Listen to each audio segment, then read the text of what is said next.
Jericho Rosales tagsalita na sa hiwalayan nila ng asawang si Kim Jones.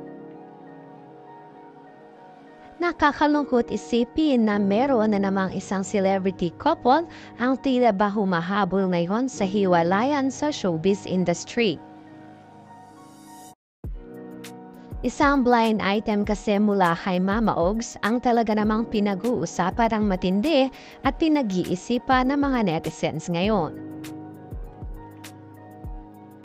Ayon nga kasi sa blind items, ang both good-looking celebrities na ito ay hiwalay na pala, matagal na pero pinipilit pa din nilang magsama sa iisang bubong. More than 12 years na nga ang relasyon ni Jericho Rosales at Kim Jones. Matatandaang naging mag-boyfriend at girlfriend sila ni Jericho Rosales at Kim Jones noong October 2011.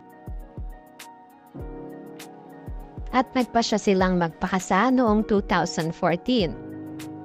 Sa isang interview, matatandaang umamin si Jericho na napakaraming pagsubok na nga ang pinagdaanan ng relasyon nilang dalawa.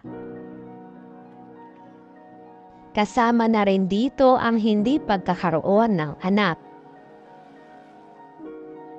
Suspetsya nga ng mga netizens ay sila mismo ang tinutumbok ng batikang kolumnistang si OG Diaz sa kanyang YouTube channel. Kaya naman kanya-kanya ng ekspekulasyon ng mga netizens patungkol dito.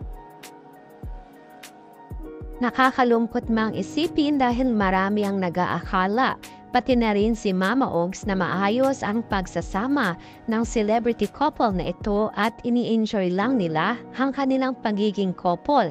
Kaya magpahanggang ngayon ay hindi pa rin sila binibiyayaan ng anak. Subalit on process pala ay ang announcement na ng mag-asawa. Subalit sinasabing magpahanggang ngayon ay magkasama pa rin sila at nananatiling magkaibigan.